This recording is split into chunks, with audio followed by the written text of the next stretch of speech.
ഈ വെടിനിർത്തൽ കരാറിന്റെ ഭാഗമായി ഫലസ്തീനിലുള്ള ഒരുപാട് തടവുകാരെ ഇസ്രായേൽ കൈമാറുന്നുണ്ട്.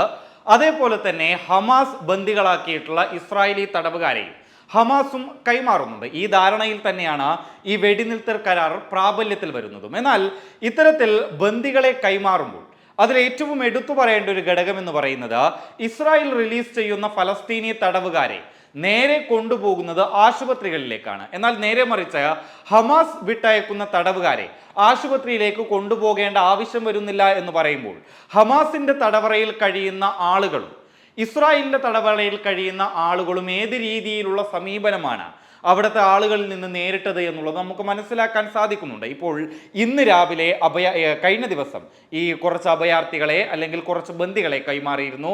അതിൽ ഇന്ന് രാവിലെ എത്തിയ അഭയാർത്ഥികൾ അല്ലെങ്കിൽ തടവുകാർ പറഞ്ഞൊരു വളരെ പ്രധാനപ്പെട്ട ഒരു സ്റ്റേറ്റ്മെന്റ് ഉണ്ട്. അതായത് ഇസ്രായേലി തടവറയിൽ വലിയ രീതിയിലുള്ള പീഡനങ്ങളാണ് ഞങ്ങൾക്ക് സഹിക്കേണ്ടി വരുന്നത്, പീഡനങ്ങൾ സഹിക്കേണ്ടി വരുന്നുണ്ട്, അവരുടെ അടികൾ സഹിക്കേണ്ടി വരുന്നുണ്ട്, കൂടാതെ ഞങ്ങളെയൊക്കെ പൂർണ്ണ നഗ്നരാക്കി ഞങ്ങളുടെ ശരീരത്തിൽ അടിക്കും, ഞങ്ങളുടെ ശരീരത്തിൽ വൈദ്യുതി കയറ്റി വിടും. ഇത്തരത്തിലുള്ള വളരെ മൃഗീയമായിട്ടുള്ള സമീപനമാണ് ഇസ്രായേലിന്റെ ഭാഗത്ത് നിന്നുണ്ടാകുന്നത്. ഇത് ഇസ്രായേൽ വിട്ടയച്ച തടവുകാർ തന്നെ മാധ്യമങ്ങൾക്ക് മുമ്പാകെ പറയുന്ന കാര്യമാണ്. അതുകൊണ്ട് തന്നെയാണ് ഇസ്രായേൽ വിട്ടയക്കുന്ന തടവുകാരെ പിന്നീട് നേരെ ആശുപത്രിയിലേക്ക് കൊണ്ടുപോകേണ്ടി വരുന്നത്. നേരെ മറിച്ച് ഹമാസ് വിട്ടയക്കുന്ന തടവുകാരാവട്ടെ അവർ വളരെ സന്തോഷത്തോടു കൂടി ഗസയിലെ ജനങ്ങൾക്ക് നന്ദി പറഞ്ഞുകൊണ്ട് ഹമാസിനോട് നന്ദി പറഞ്ഞുകൊണ്ടാണ് അവർ അവരുടെ നാട്ടിലേക്ക് പോകുന്നത്. ഈ അടുത്തൊരു ദിവസം ഒരു യുവാവ് ഈ ഹമാസ് വിട്ടയച്ച ഒരു ഇസ്രായേലി തടവുകാരൻ ഒരു ഹമാസ് അംഗത്തിന്റെ നെറ്റിയിൽ ചുംബിക്കുന്നതിൻ്റെയൊക്കെ ദൃശ്യങ്ങളൊക്കെ പിന്നീട് പുറത്തു വന്നിരുന്നു. പിന്നീട് ഇയാൾ ആ സ്റ്റേറ്റ്മെന്റ് മാറ്റി പറയുകയൊക്കെ ചെയ്തിട്ടുണ്ടായിരുന്നുവെങ്കിലും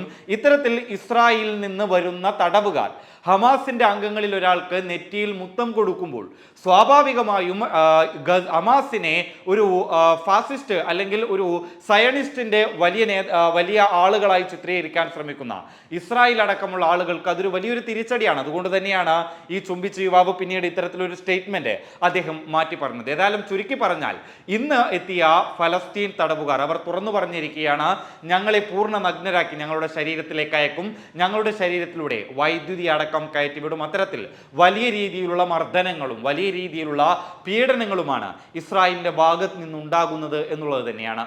ഏതായാലും ഇത്തരത്തിൽ ഈ ഫലസ്തീൻ തടവുകാർ തന്നെ പറയുന്നതിന്റെ വീഡിയോ ഒക്കെ സമൂഹ മാധ്യമങ്ങളിൽ പ്രചരിക്കുന്നുണ്ട്. പക്ഷേ അത് ഇവിടെ പബ്ലിഷ് ചെയ്യുന്നതിൽ ചില സാങ്കേതിക തടസ്സങ്ങളുണ്ട് എന്ന് പറയാതെ വയ്യ. കാരണം ഈ ഇസ്രായേൽ ഫലസ്തീൻ വിഷയത്തിൽ അല്ലെങ്കിൽ ഹമാസ് വിഷയത്തിൽ ഹമാസുമായി ബന്ധപ്പെട്ടുകൊണ്ടുള്ള കാര്യങ്ങൾ അത് സമൂഹ മാധ്യമങ്ങളിലൂടെ പ്രചരിപ്പിക്കുമ്പോൾ അതിൻ്റെതായിട്ടുള്ള നിയന്ത്രണങ്ങൾ ബന്ധപ്പെട്ടവർ ഏർപ്പെടുത്തുന്നുണ്ട്. അതുകൊണ്ട് തന്നെ പല വീഡിയോകളും ഇത്തരത്തിൽ പോസ്റ്റ് ചെയ്യാൻ സാധിക്കുന്നില്ല എന്നുള്ളത് എടുത്തു പറയേണ്ട ഒരു ഘടകമാണ്. നേരെ മറിച്ച് ഇസ്രായേലിനെ അനുകൂലിക്കുന്ന അല്ലെങ്കിൽ അമേരിക്കയെ അനുകൂലിക്കുന്ന വീഡിയോകൾക്ക് യഥേഷ്ടം സമൂഹ മാധ്യമങ്ങളിൽ യാതൊരു തരത്തിലുള്ള നിയന്ത്രണങ്ങളും ഉണ്ടാവാറില്ല എന്നുള്ളതും എടുത്തു പറയേണ്ട ഘടകങ്ങളിൽ ഒന്നാണ്.